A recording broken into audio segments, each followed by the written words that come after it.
Alhamdulillahirabbil alamin. Alhamdulillahi nahmaduhu wa nasta'inuhu wa nastahdi wa na'udzu billahi min syururi anfusina wa min sayyiati a'malina.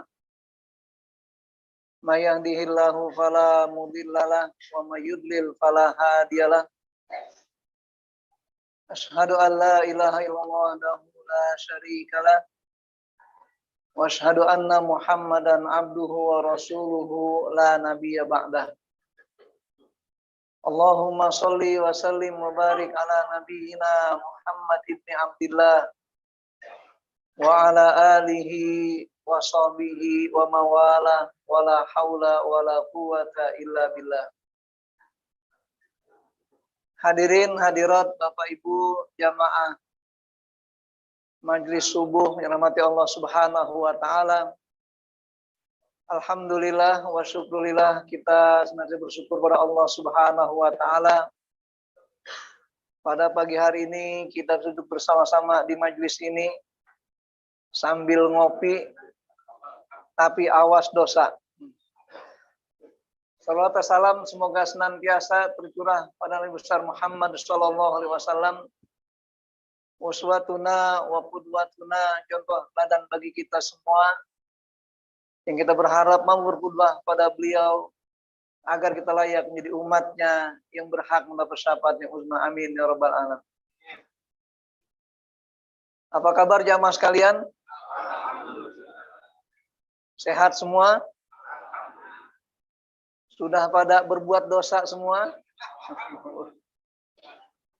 Baik jamaah rahimakumullah, tema kita hari ini ya berkaitan dengan ada sebuah pertanyaan dan sebuah kajian tentang bagaimana cara dan upaya kita menyikapi dosa yang selalu menghantui kita semuanya.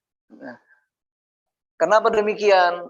Karena hakikatnya anak Adam itu seperti kita ini selalu berbuat dosa. Tapi ingat, di dalam manusia berbuat dosa masih ada kondisi yang baik. Ya, masih ada kondisi yang baik. Ini biar Pak Tibian mulai berpikir.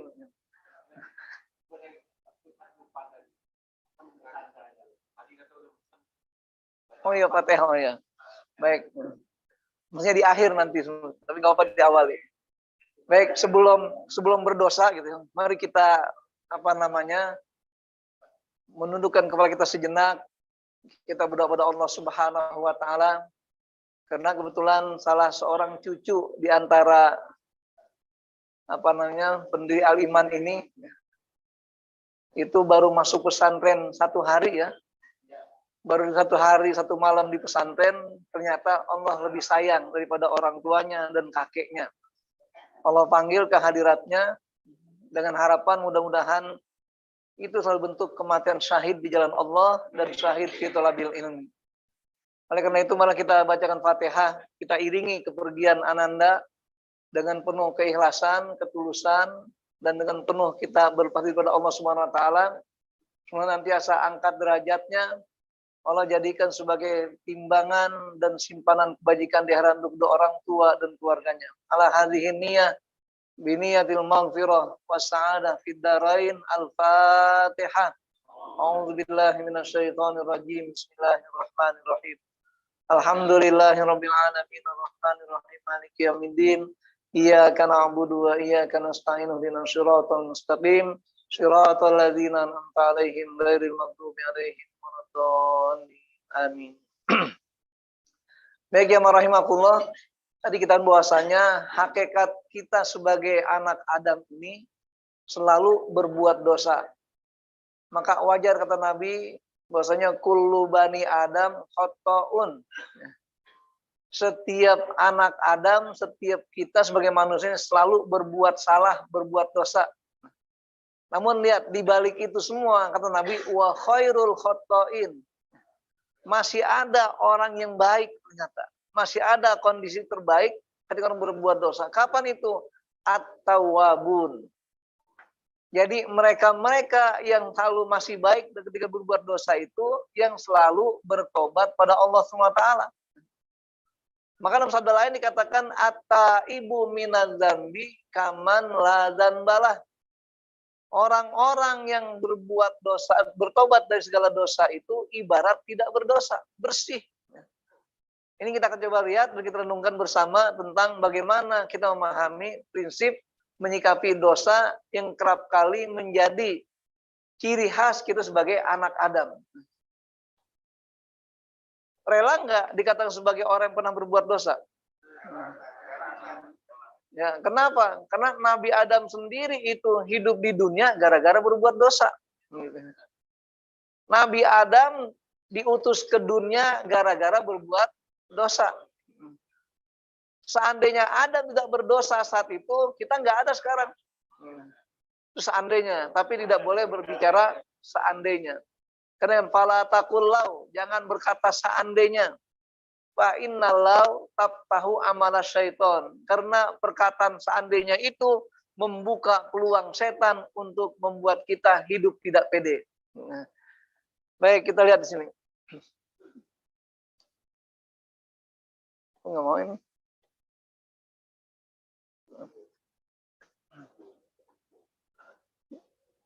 Kita geser ke bawah aja.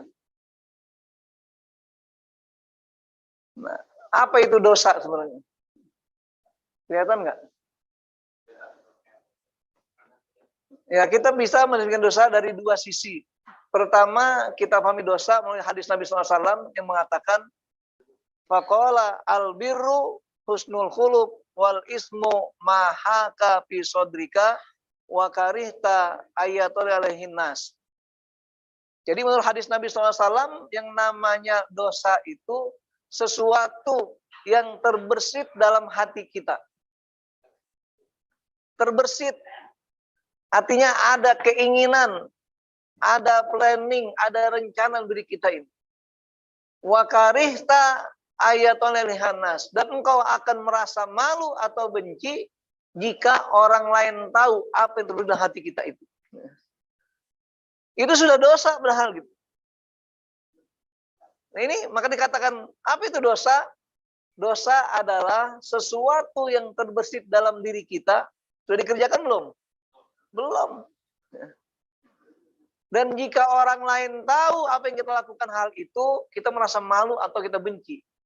Artinya apa? Kita berupaya untuk berlindung dari itu semuanya. Makanya kita dosa ada tingkatan-tingkatannya. Ada dosa kecil, ada dosa sedang, ada dosa sedang-sedang kecil, ada dosa besar, dan seterusnya. Itu tergantung pada level dan sejauh mana efek dan akibat perbuatan dosa tersebut. Maka dosanya satu orang hanya untuk meremehkan diri sendiri lebih kecil ketimbang dosa satu orang untuk menghancurkan semua umat. Maka saya katakan dosanya seorang pengambil kebijakan, seorang hakim, seorang pemimpin lebih besar ketimbang dosanya seorang tukang gorengan ketika goreng kegosongan. Kalau gorengannya kegosongan, itu hanya menyakiti orang yang giginya sudah mulai onjet. Digigit, takut patah, nggak digigit, nggak bisa ketelen. Tapi kalau dosanya seorang pemimpin, suatu perkara, undang-undang, peraturan, itu seantero orang merasakan akibat itu. Nah ini kita lihat, makanya dosa itu niat saja udah mengandung dosa, niat buruk itu. Walaupun ada klasifikasinya. Kenapa? Karena Allah akan menetapkan itu sebagai perbuatan dosa ketika diaplikasi dalam sebuah perbuatannya. Tapi niat jelek udah dosa. Ya, niat jelek sudah dosa. Nah yang kedua, bagaimana dalam kamus Al-Muhyi Al-Wasit dikatakan? Dosa adalah kullu qaulin au amalin la yardahu Allahu bihi fahuwa ismun. Dosa adalah segala perkataan atau perbuatan yang Allah SWT tidak senang dari itu, itulah dosa. Perkataan dan perbuatan. Jadi walaupun kita hanya satu kata, orang lain tersakiti dan Allah tidak ridho, itu dosa. Makanya dikatakan al-kalam zu sujunin. Lidah ini punya kapling di penjara. Jadi lidah itu merupakan mi'yarul qalb, corongnya hati. Maka dari pertanyaan atau konten adalah bagaimana cara kita menyikapi fenomena dosa ini.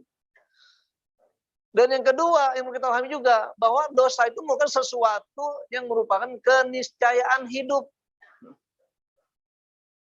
Artinya jangan kita terlalu risau dengan dosa kalau kita masih punya kesempatan untuk bertobat pada Allah SWT.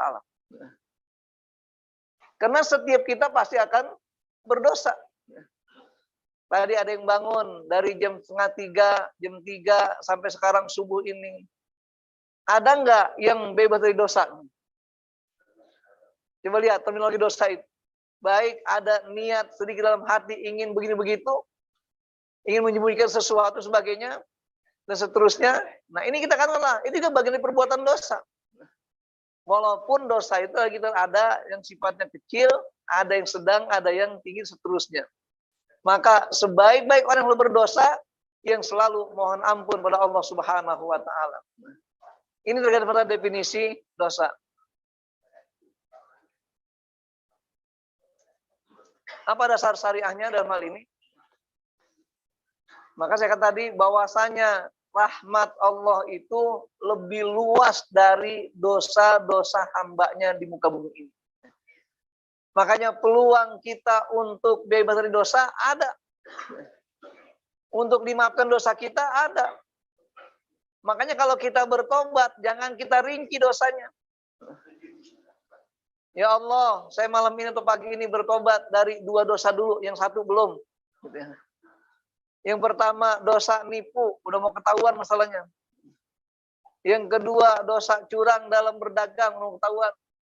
Tapi dosa bohong belum. Kenapa? Belum ada yang tahu. Belum ada yang bisa mengadili saya dan sebagainya. Ini enggak begitu. Setiap kita bertobat, semua dari dosa yang kita kerjakan, baik yang sifatnya tersembunyi ataupun yang nampak terang-terangan. Ini kita akan coba renungkan bersama. Dan yang ketiga, kenapa kok khitab Allah tentang dosa itu hanya kepada orang-orang mukmin saja? Sementara orang kafir nggak pernah ada larangan untuk berbuat dosa. Dan tidak ada balasan khusus bagi perbuatan dosa itu.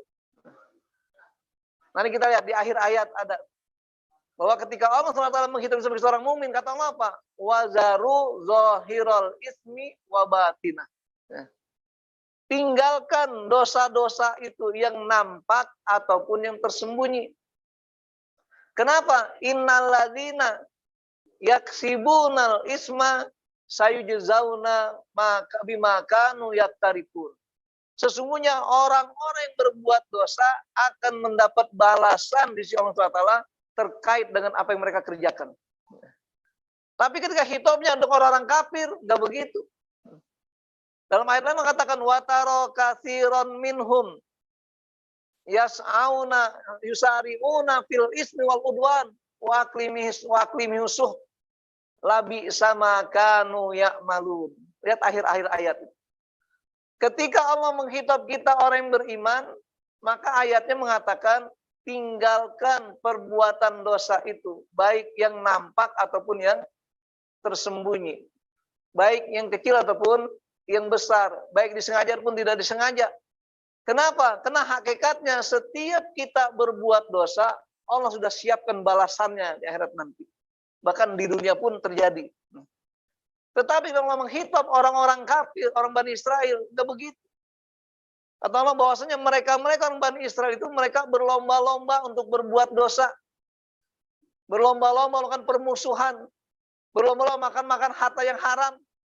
Tapi kata Allah apa di akhir ayat? Labi sama kanu ya'malun. Oh, sungguh jelek perbuatan mereka. Nggak ada kata balasan bagi mereka. Itu kita akan lihat bagaimana prinsipnya ketika berbuat dosa. Ini merupakan sesuatu fenomena hidup kita ini. Jangan kita risaukan selama kita masih punya peluang untuk bertobat pada Allah. Tapi lagi-lagi siapa yang bisa memastikan? Nah, kayak tadi cucunya Pak Purwadi ya, sudah mau masuk pesantren, sudah masuk sampai 1 hari, ternyata apa? Allah lebih tahu tentang hakikat kehidupan mereka itu. Ya. Nggak bisa kita, besok aja saya tobatnya, sekarang masih segar, sehat, macam-macam gitu. Belum tentu. Maka dikatakan prinsip tobat itu sifatnya harus sesegera mungkin. Innama taubatu 'alallah lilladzina ya'maluna su'a bijahalah summa yatubuna min. Sesungguhnya tobatlah hakikatnya hanya kepada Allah bagi mereka-mereka yang berbuat kemaksiatan dan ketika sadar langsung bertobat pada Allah dengan sesingkat-singkatnya.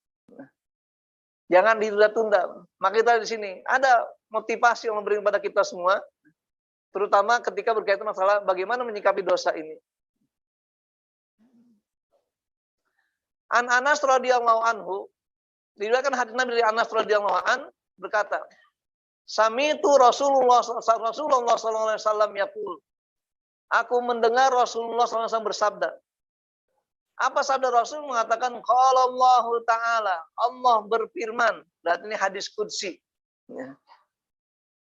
Allah berfirman, apa firman-Nya? Ya bena Adam. Hai anak Adam. Siapa anak Adam? Ya, kita semua.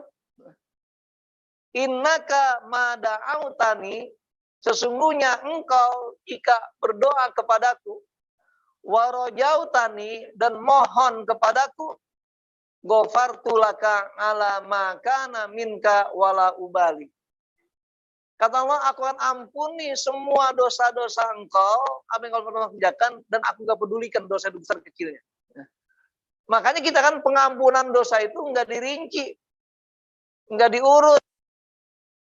Sekian dosa ini hapus, dosa berikutnya boleh hapus, nggak begitu. Semua general dihapus dengan Allah ketika kita berdoa dan mengharap pada Allah SWT.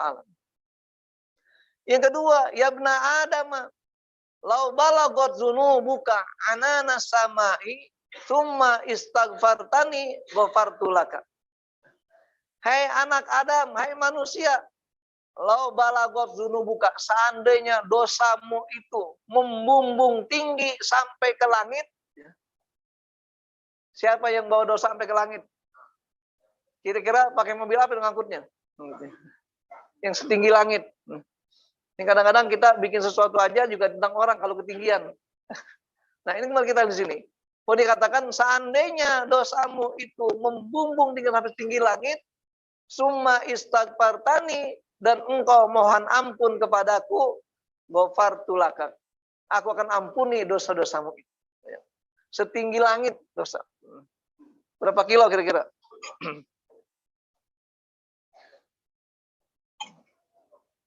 Yang ketiga, ya bena Adam, hai anak Adam, innaka lau ataitani biqurabil khotoya, biqurabil ardi khotoya. Hai anak Adam, karena kau datangi aku dengan membawa dosa sebesar bumi, gitu ya. Sumalakitani, dan engkau temui aku, la tusyrika bi, tidak menyekutukan aku dengan apapun, sayan, la ataituka biqurabiha maghfiratan. Akan temui engkau dengan sebesar bumi lebih dari itu, berupa ampunan dariku. Coba, begitu rahmahnya Allah. Begitu murahnya rahmat Allah itu dan ampunan Allah SWT. Namun perlu diingat, ketika bicara masalah rahmat, kita tahu sebagai seorang kita ini berpeluang mendapat rahmat khusus dari Allah. Ya, bagi orang yang beriman mendapatkan rahmat khusus dari Allah SWT. Kenapa? Karena rahmat umum itu meliputi semua kehidupan ini. Seluruh isi dunia ini bisa hidup, bisa berkembang, bisa tumbuh karena rahmat yang bersifat umum. Tumbuh-tumbuhan bisa tumbuh dan bisa berbuah karena rahmat Allah. Binatang-binatang, bahkan bintang buah sekalipun bisa sayang sama anaknya karena rahmat Allah. Manusia bisa sayang kepada keluarganya karena rahmat Allah. Laki-laki sayang sama istrinya karena rahmat Allah. Wanita sayang sama suaminya karena penghasilannya. Maaf Bu, gitu. Jadi itu merupakan rahmat Allah semua.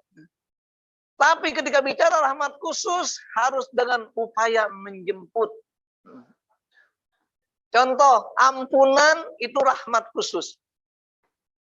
Makanya tolong apa? Summastagfaroni.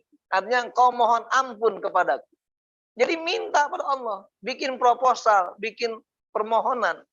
Sehingga dalam hadis pertama dikatakan, innaka ma da'autani.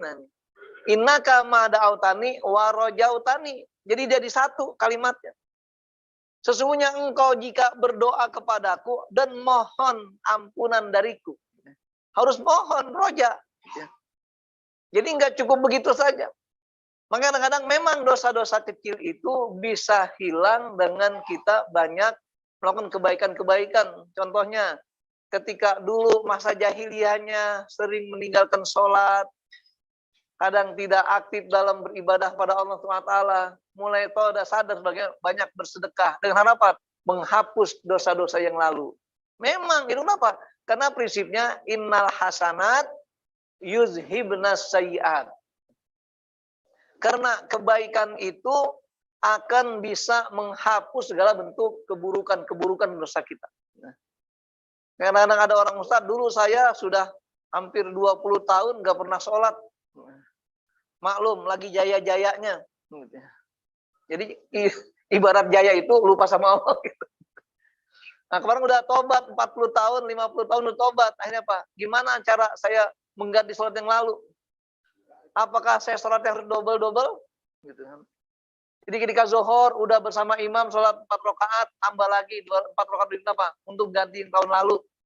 Enggak begitu. Kenapa? Karena sholat itu terulang waktunya. Setiap hari.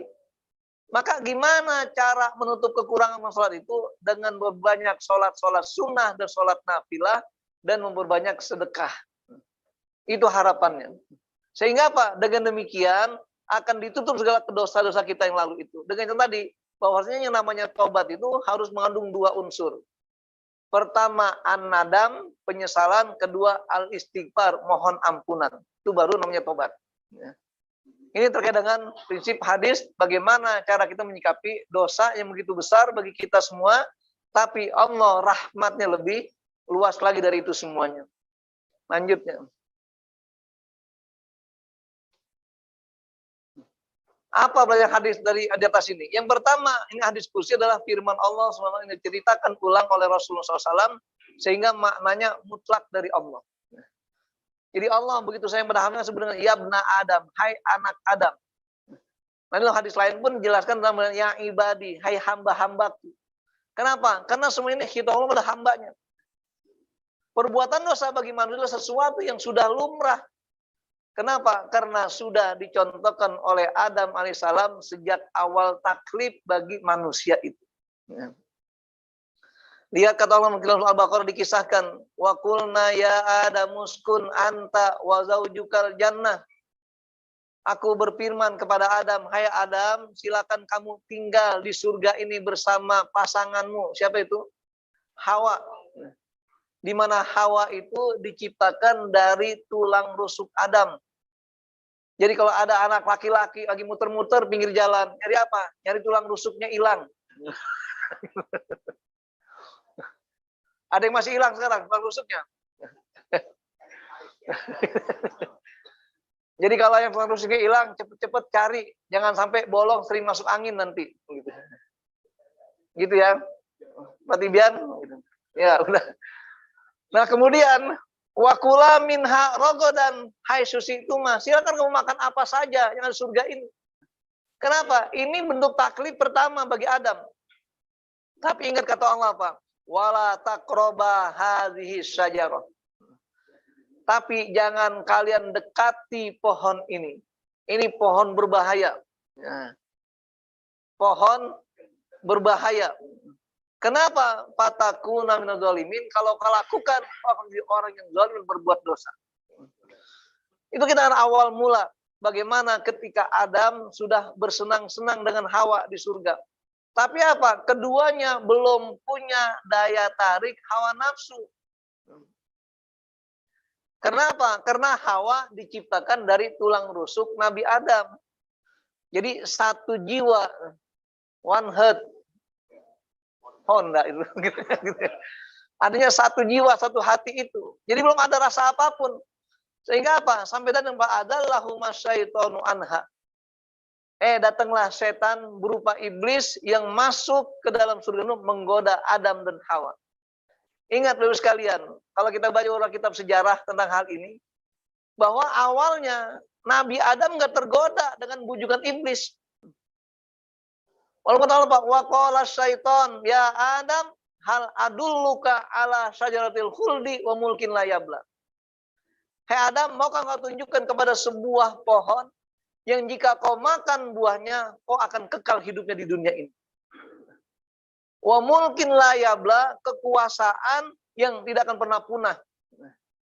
Makanya tabiat anak Adam begitu, pengen hidup lama, pengen berkuasa terus. Iya Pak ya? Iya Pak ya? Anak Adam itu. Anak Adam. Jadi tabiatnya begitu. Kenapa? Karena dua ini dinilai oleh materi oleh iblis untuk menggoda Adam. Awalnya Adam nggak tergoda. Kata iblis, wah jangan-jangan tetangganya ini. Siapa itu? Hawa. Hawa dijanjikan dua hal seperti itu. Oh langsung naik. Gitu ya. Makanya mohon maaf Bu, ini bukan kita mendiskriminasi sesuatu. Jadi wanita itu lebih mudah tergoda oleh iblis dengan dua hal. Pertama dengan kehidupan, kekayaan, langgeng. Dan kedua dengan jabatan dan kekuasaan. Makanya berapa banyak seorang wanita ketika ingin mencari calon suami, yang pernah lihat apa aja? Menjanjikan gak hidup ke depan. Nah gitu. Makanya calon mertua selalu bertanya pada calon menantunya. Ketika ada seorang pemuda datang ke rumah seorang ibu, seorang bapak yang punya anak gadis, ditanya pertanyaan pertama apa? Karena kerja apa? Kenapa? Pengalaman berarti. Karena dia tidak ingin, ya, seorang ayah, seorang ibu tidak ingin anak gadisnya itu hidup tidak mendapat nafkah apapun. Terlunta-lunta. Walaupun bahasanya seia, sekata, sepiring berdua, sehidup, semati. Benar ya? Enggak begitu kan? Ada yang nolak. Gitu. Kenapa? Ini tabiat manusia, anak Adam. Nah wanita lebih mudah tergoda. Akhirnya apa? Hawa petik buah khuldi itu. Ketika metik buah khuldi, rupanya daunnya pun ikut jatuh, terpetik juga. Ketika daunnya jatuh, ngetes getahnya itu. Apa kata Allah diskusinya? Ya Hawa, hai Hawa, kama admaiti hadhihi syajaro saudmiki. Hai Hawa, sebenarnya engkau telah berdarahkan pohon ini, maka kelak aku akan berdarahkan engkau setiap bulan. Maka itu sejarah awal munculnya haid bagi wanita. Dan ingat ibu-ibu mengalami haid bukan sendirian. Ada 5 binatang yang betina juga mengalami haid juga. Kalau nggak tahu, tanya hupas, tanya apa namanya, kelelawar, tanya apalagi anjing, tanya kucing, tanya cicak tuh. Itu juga wanita-wanitanya atau binatang-binatangnya mengalami haid juga. Bedanya sama atau sama dengan kita gitu. Ketika larangan untuk berdekatan, rupanya terjadi gitu. Jadi kalau ada apa namanya jantan-jantan binatang tersebut tidak mendekati betina itu berarti lagi haid betinanya. Gitu ya. Makanya kalau kita langsung turun perintah Al-Quran, kata Allah apa? Wa yas'alunaka 'anil mahid. Qul hiya adzan fa'tazilun nisa fil mahid dan seterusnya. Akhirnya setelah Hawa tergoda dan dimakan oleh Hawa buah khuldi, maka tumbuhlah 2 benjolan pada wanita itu. Mulai Hawa ini kebingungan, ada daya sesuatu, ada keinginan sesuatu. Maka akhirnya apa? Hawa tidak mau sesat sendirian, bilang kepada Adam, Dam, enak Dam buah ini. Cobain Adam. Adam manggilnya gitu. Dimakan oleh Adam, maka muncullah buah jakunnya. Mulai auratnya mulai muncul nafsunya. Baru kata Allah apa? Fatofiko yahsifani anwarakil jannah. Akhirnya mereka sudah mulai merasa malu, cari daun-daun surga untuk menutupi auratnya itu. Dan itu pula kata Allah apa? Fa'akhrajahuma mimma kana fi. Mereka diusir dari surga orang Subhanahu wa taala itu. Apa itu? Wa qulna bitu ba'dukum li ba'din adu. Silakan kalian keluar dari surga ini dan masuk ke bumi ini, ke dunia ini dengan berlomba-lomba mencari kehidupan. Konon katanya Adam diturunkan di bumi India. Makanya ada sepeda Nabi Adam di India. Sementara Hawa diturunkan di Jeddah. Maka kata Jaddah, itulah seorang Hawa di situ. Mereka ya'du, masing-masing berusaha untuk bertemu. Setelah 100 tahun mereka ketemu di padang Arafah. Tepatnya di Jabal Rahmah. Bersatu lagi, kemudian Adam dan Hawa melakukan hubungan suami istri. Kira-kira udah nikah belum? Udah nikah belum? Nah itulah kenapa? Karena taklif bersatu berubah-ubah ketika masa-masa awal. Termasuk Adam dan Hawa Pak yang menikah langsung disatukan langsung Allah Ta'ala. Dengan cara apa? Fatalaqo Adam rabbi kalimatin fataba alaihi. Dengan bertobatnya Adam dan Hawa ini, maka otomatis dia akan dipasang langsung Allah Ta'ala sedang memiliki hawa nafsu masing-masing. Lahirlah anak-anak Adam berikutnya. Dan kisahnya Hawa itu semasa hidupnya 40 kali melahirkan. Setiap kelahiran dua-dua. Itu ganda campuran. Ya, dua ganda campuran. Maka mulai terjadi kehidupan manusia dan tabiat masing-masing. Terjadilah pembunuhan saudara dengan saudara gara-gara berebut warisan. Tapi berebut pasangan hidup. Itulah tabiat manusia. Nah, kembali pada ayat ini. Maka ketika Allah SWT sudah tentukan demikian rupa, inilah merupakan dosa yang memang awal taklif muncul. Tapi bagi Islam, beda dengan agama lain. Yang mengatakan ada kata-kata dosa warisan. Kenapa? Karena benar Islam dikatakan wala taziru waziratun wizra ukhra. Dan setiap kita mendapat balasan tergantung amal perbuatan kita. Maka jangan pernah kita menyematkan dosa kepada Adam, akhirnya kita yang melakukan hal itu. Memang itu merupakan salah satu bentuk warisan perilaku manusia. Oleh karena jamaah rahimakumullah, yang namanya pengaruh biologis seorang manusia itu sangat berpotensi di sini. Sampai kata Rasul apa? Takhayyaru linutopikum. Pilih-pilihlah hai laki-laki untuk menitipkan spermamu itu. Kenapa? Fa innal irqa dassas. Karena keturunan merupakan penyakit. Makanya ada kata penyakit keturunan, bukan berarti itu merupakan reinkarnasi. Jadi pengaruh biologi seorang manusia akan mengaruh dengan keturunan silsilahnya itu. Makanya dalam bahasa kita biasanya ada kata bebet, bibit, bobot, sebagainya macam. Kenapa? Untuk memberikan potensi lebih baik pada kehidupan berikutnya. Kemudian berikutnya, enggak kalingan. Namun Allah SWT telah menyiapkan sifat maha pengampunnya yang lebih luas dari segala dosa manusia. Kenapa? Lihat dalam hadis juga dikatakan, ya ibadi innakum tukhti'una billaili wan nahar. Hai hamba-hambaku, kalian berbuat dosa. Tapi kata Allah, wa ana aghfiru dzunuba jami'an. Yakin dan ingat, aku kata Allah, zat yang maha mengampuni semua dosa. Apa syaratnya? Fastaghfiruni aghfir lakum. Mohon ampun, jangan diam saja. Ada action, ada aksi untuk ditampilkan mohon pada Allah. Kenapa? Karena ampun merupakan nikmat Allah, rahmat Allah yang bersifat khusus, bukan dengan cara yang umum sifatnya itu. Sehingga Pak, ada upaya kita menyongsong ampunan tersebut. Ini terkait dengan bagaimana ketika hadis tadi menjelaskan bahwa hakikat dosa itu memang sejak Adam diciptakan ke bumi ini sebagai taklif bagi kita sebagai manusia ini. Nah, luasnya ampun karunia Allah karena manusia sebagai anak Adam lemah dalam mengendalikan hawa nafsunya. Kenapa lemah? Karena tadi setiap kita ini sudah diberikan 3 hal sebagai modal dasar. Pertama ada akal, yang kedua ada hati, yang ketiga ada hawa nafsu. Kapan manusia akan bijaksana? Jika dia mampu memadukan 3 hal secara baik.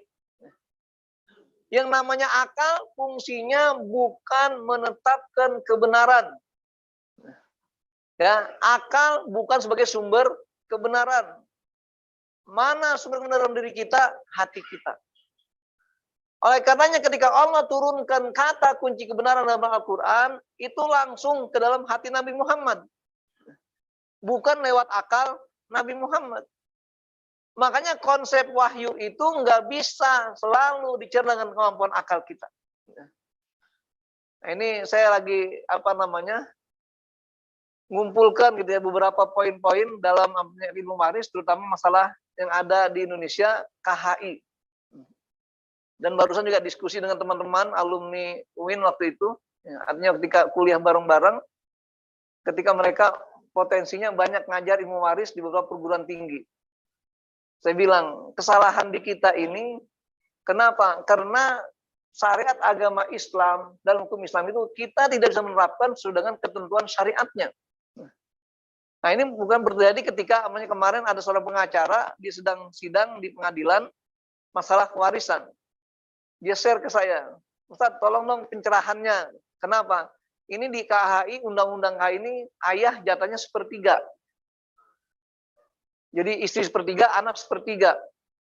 Ketika tanya, kenapa dasar begini? Dasarnya adalah itu merupakan kebijakan dari zaman kolonial, ketika dalam undang-undang dikatakan dasarnya, kalau ada orang tua, ketika meninggalkan seorang ayah, seorang istri, dan seorang anak, laki-laki anak pokoknya, maka masing-masing menurut 1/3. Ini kan tidak ada dasar dan syariat. Karena dalam konteks Islam, yang namanya ayah itu warisannya atau bagiannya, kalau tidak 1/6, asobah. Terus 1/3 dari mana diambil? Apa dasarnya? Padahal jelas, yang namanya bilangan dalam hukum Islam itu sudah mutlak. Itu sifatnya adalah baku dan dogma. Kenapa? Itu merupakan ayat muhkamat. Hanya 6 bilangan saja. Dari mulai 1/8, 1/6, 1/4, 1/3, kemudian setengah, 2/3, selesai.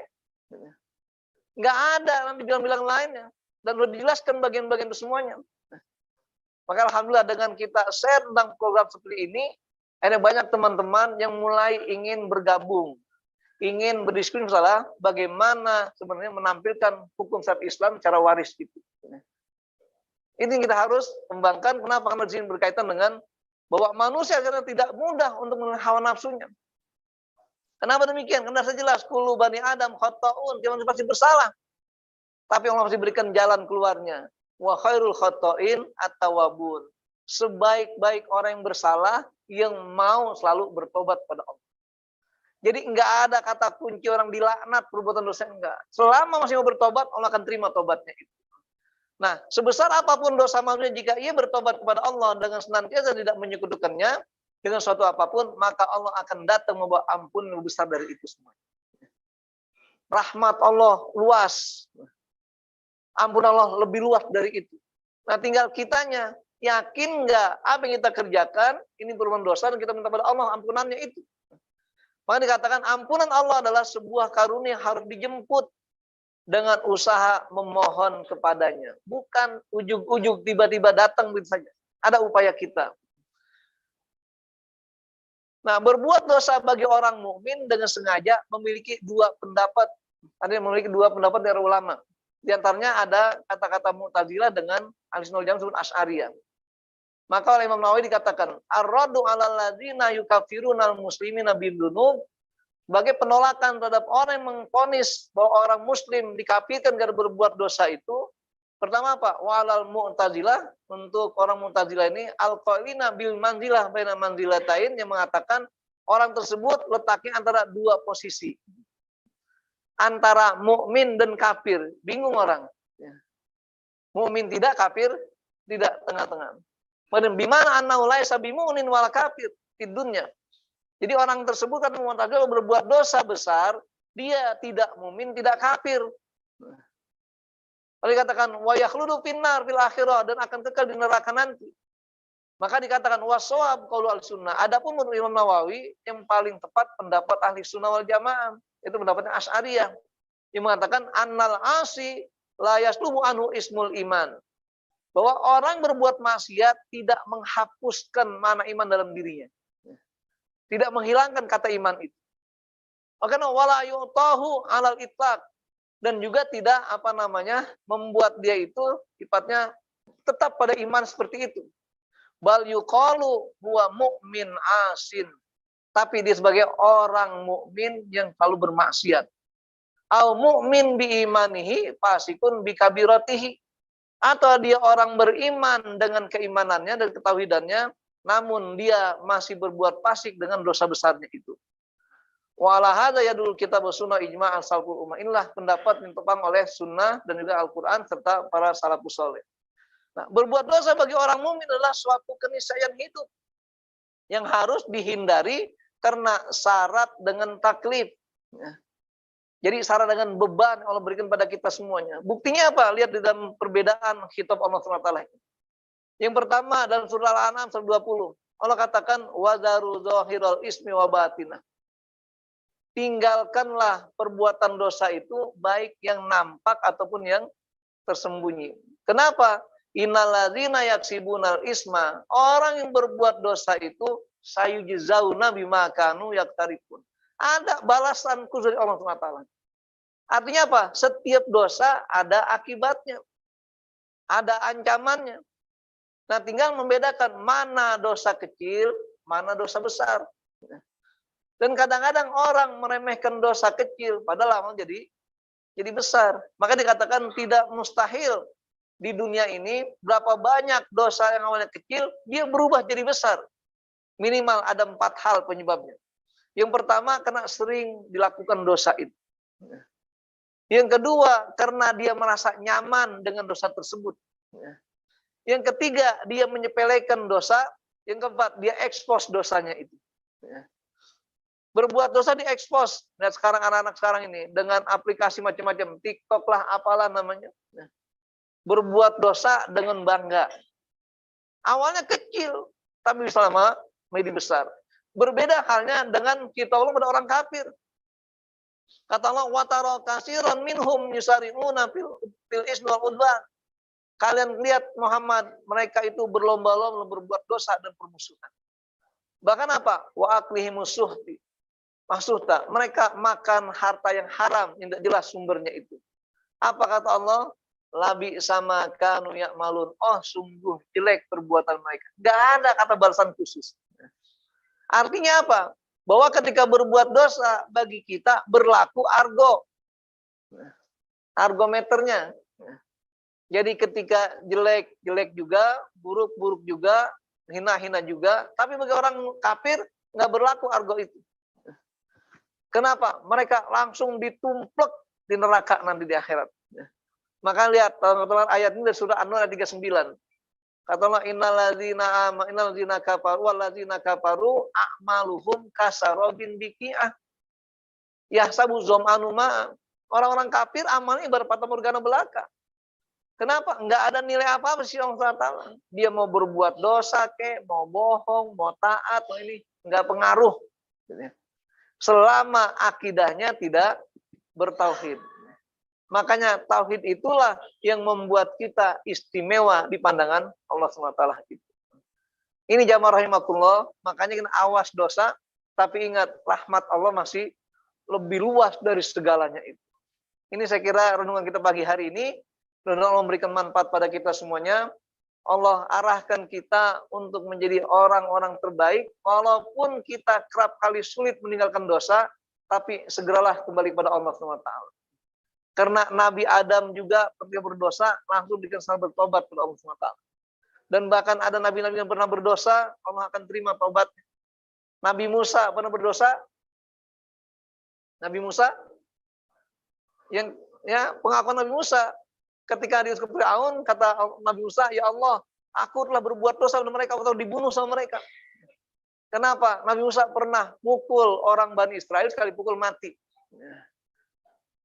Padahal nggak pakai cincin itu. Mati. Lu pakai cincin begini, bisa mati. Itu yang pertama. Yang kedua, Nabi Daud pernah berbuat dosa? Pernah, ketika itu kisahnya ketika Nabi Daud, ya itu yang apalnya bukan keempat, malah ke-9 100 gitu ya. Jadi itu kenapa? Karena niatnya tadi ketika lakukan jadi berdosa. Walaupun belum terlaksana sudah dihitung seperti itu. Nabi siapa lagi? Nabi Yunus, Zinnun. Nah, kenapa dikatakan berdosa sehingga Allah berikan teguran dan Nabi Yunus itu? Karena Nabi Yunus tidak sabar untuk umatnya. Jadi nggak diterima, akhirnya frustasi mau hijrah. Naiklah perahu untuk nyebrang pulau tersebut. Apa yang terjadi? Perahu itu keberatan penumpang. Akhirnya diundi oleh nahkodanya, maka 3 kali keluar Nabi Yunus itu harus dibuang ke laut.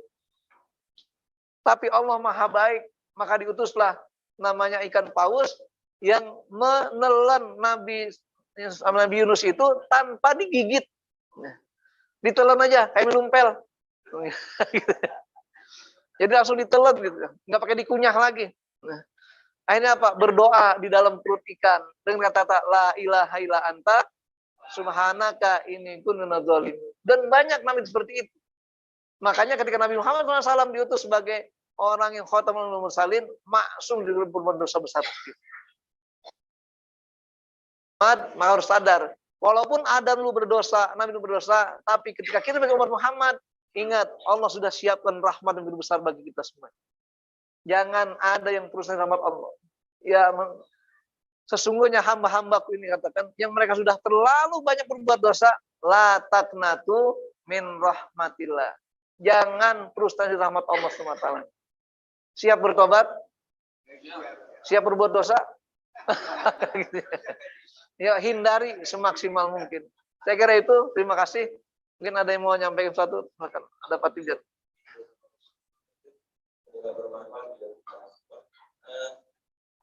Dalam sesi kedua kita akan mengajukan boleh ada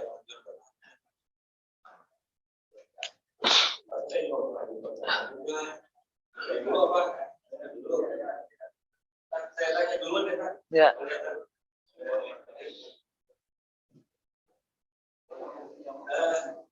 Untuk pertanyaan saya ini pertama, kalau kita sudah niat Allah kata saya waktu kecil dulu saya tahu orang kalau kita baru sama Allah kalau kita baik sama Allah dikatakan aku. Kedua, kalau kita berdoa minta sama Allah itu agak kabul. Baiknya kita mencari Allah, rahmat Allah. Demikian dari saya. Baik, lanjut aja Pak Tibian sekalian. Assalamualaikum warahmatullahi wabarakatuh. Waalaikumsalam. Yang kedua, Nabi itu maksud ngapain dia baca Sudah. Berarti kalau dia berarti yang kalau bahasa apa tuh? Ngapain? Baik.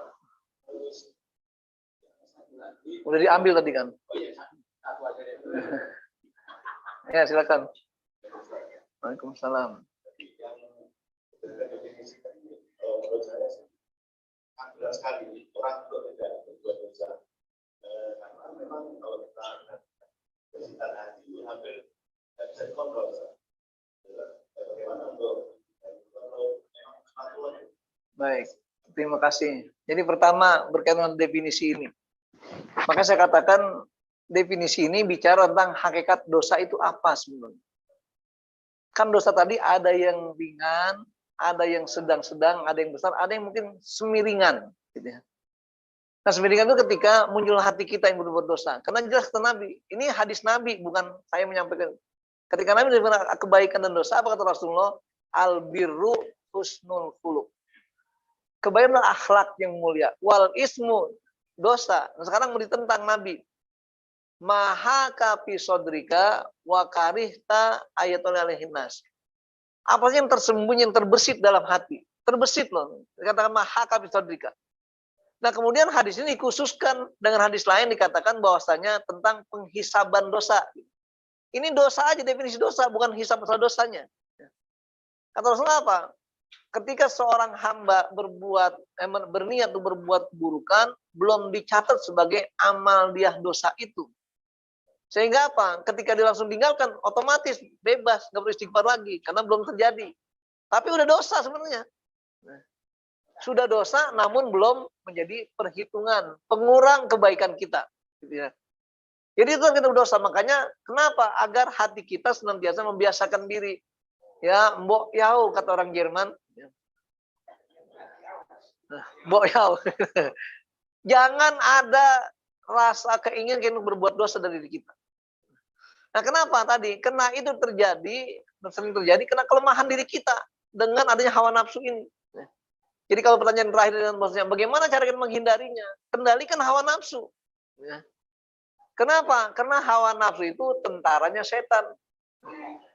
Makanya iblis itu masuk ke surga muda Adam. Kenapa? Karena waktu itu belum ada tampilan hawa nafsu bagi Adam dan Hawa. Jadi iblis langsung datang menawarkan jasa pada Adam. Hai Adam, hal aduluka ala syajaratil khuldi wa mulkin la yabla. Ini penawaran jasa dari iblis itu. Ternyata apa? Adam gak tergoda awalnya. Hawa yang tergoda. Makanya kita katakan banyak negara hancur gara-gara perempuannya hancur. Gitu benar dengan An-Nisa Imadul Bilad. Wanita itulah tulang punggungnya negara. Bahkan ketika Umar bertanya hakikat dunia, kata Rasulullah apa? Ad-dunya mata. Dunia merupakan kenikmatan. Wa khairu mataiha wa khairu mataiha al-mar'atu sholihah. Jadi bukan ar-rajulu soleh. Sehingga seorang wanita udah baik, dunia akan baik semuanya. Kalau emak-emak udah berbuat, yang lain ngikutin. Emak-emak, jadi power of emak-emak gitu ya. Ini terkait dengan tadi kekuatan itu. Makanya dosa sudah ada muncul, makanya tinggal kita menghadapi hal tersebut. Nah, oleh karenanya ciri orang yang kuat kata Rasulullah bukan orang yang selalu berkelahi. Laisa syadidu bisur'ah, bukan orang yang kuat yang berkelahi terus. Innama syadid man yamliku nafsahu indal ghadab. Orang yang mampu mengendalikan hawa nafsunya saat dia marah. Kenapa? Melawan diri sendiri masalah. Nah, oleh karena itu ketika berkaitan dengan bagaimana kita memahami fenomena dosa ini, terutama yang tadi Rasulullah SAW, Rasul kan maksum. Kenapa harus beristighfar terus? Ingat, Nabi Muhammad diutus Allah Ta'ala untuk menjadi prototipe contoh teladan. Ya. Kata Pak, laqad kana lakum fi Rasulillah. Rasul mencontohkan. Ketika beliau beristighfar, kata Allah begini, hei kalian kenapa mau beristighfar? Aku aja istighfar sampai 100 kali loh. Coba, bahasa kita sebagai hamba Allah, sebagai umat Muhammad. Kita yang begini rupa, pengen istighfar. Nabi aja sudah masuk masih beristighfar. Bukan berarti sia-sia. Kenapa? Karena tindakan Nabi nggak ada yang sia-sia. Dijelaskan, min husni islamil mar'i tarkuhu mala ya'nihi. Nah, tinggal kita cara sudut pandangnya menilai hal itu semuanya. Termasuk begini contohnya. Nabi Muhammad pernah nggak kena sihir? Pernah. Padahal seorang nabi loh. Padahal kita nggak boleh ikut-ikutan sihir, sama sihir. Tapi Nabi kena sebagai contoh lagi, pelajaran. Nabi saja kena sihir, makanya kita harus menjaga jangan sampai kita ikut pengaruh sihir itu. Bedanya apa? Solusinya. Bagi Nabi Muhammad cukup Jibril datang suruh baca ini selesai udah masalahnya. Kalau kita nggak begitu, konsultasi dulu ke sana, ini kemari macam-macam, rata-rata perbuatan tinggalkan dan macam-macam apa semacam ramuan-ramuan atau ramal-ramal macam-macam. Ya kenapa? Karena kita nggak punya kekuatan apa-apa. Jadi contoh kasus seperti itu. Ketika Nabi berbuat sesuatu yang sifatnya khusus, nggak boleh dicontoh, baru dikatakan kholisotan lak. Makanya Nabi istrinya berapa semua? 12, satu dicerai. Itu umum musta'adzah dicerai. Jadi beliau nikah dengan sempurna itu 11 orang. Ketika beliau meninggal tinggal 9. Nah, bagi Nabi khusus ini, maka umatnya nggak boleh ngikutin. Ini ada di Madura gitu. Ada seorang ajengan yang istri berapa? 9. Kenapa? Menafsirkan ayat fankihu ma tobalakum masna wasulasa waruba. Jadi jumlah sama dia 2 tambah 3 5 tambah 4 9. Ini kan ngaco namanya. Itu termasuk tafsir Darmo Gandul nanti. Jadi begitu. Makanya kesalahan memaknai ayat maka sangat fatal. Termasuk di dalam waris itu ada namanya ahli waris pengganti pada pasal 185 itu. Padahal yang menyampaikannya seorang ulama besar, itu Profesor Hazairin, seorang tokoh ulama dari Padang. Ketika menafsirkan, gitu ya.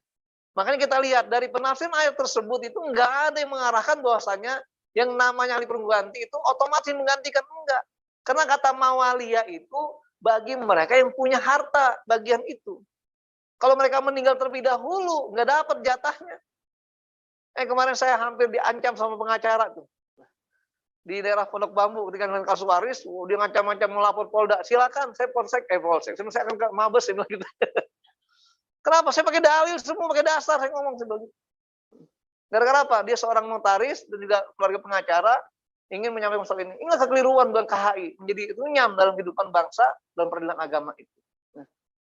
Maka insya Allah saya lagi rumuskan itu, kita ingin membawa ke Mahkamah Agung untuk banding, karena rupanya KHI bukan produk hukum, bukan undang-undang, tapi fatwa Mahkamah Agung. Jadi ini kurang kuat, kalau ada dalil yang lain bisa mematahkan itu semuanya. Inilah jamaah rahimakumullah, makanya tadi berat memahami sesuatu itu kalau bukan bidangnya, tidak paham rahasia bahasa Arab, tidak tahu bagaimana asbabun. Maka teman-teman hal ini ketika berdosa pun begitu. Nabi contoh teladan bagi kita. Jangan lihat, Nabi Muhammad katanya maksum, kok masih beristighfar, berarti berdosa dong dia. Salah penafsiran namanya. Jadi orang harus dipisahkan polanya itu. Nah itulah mungkin, yang terakhir itu apa? Oh ya, kalau kita berdoa yang minta-minta rahmat atau ridho Allah. Ingat, ridho itu puncak segala kecintaan. Kalau dikatakan sini, kullu qaulin au amalin la yardahullahu bihi. Allah nggak ridho berarti udah segala-galanya. Kenapa? Makanya kita minta pada Allah, rahmat, ada yang ingin minta Allah berikan pasti. Tapi kalau ridho itu puncak akhir. Di atas kecintaan atau ridho Allah SWT. Karena ridho itu akan kita dapatkan di akhirat nanti setelah kita masuk surga semuanya. Amin. Mau dapat ridho Allah di akhirat nanti, bisa melihat Allah. Kata Allah apa? Kala, gimana? Yang nazilah itu apa? Maksudnya di akhirat nanti orang mukmin akan melihat Allah dengan mata kepala sendiri. Nah, makanya kita berharap kita termasuk golongan mereka semuanya. Amin ya rabbal alamin. Itu saja saya kira. Sampai ketemu lagi dalam kesempatan lain dalam gelombang yang berbeda sedikit. Terima kasih. Assalamualaikum warahmatullahi wabarakatuh.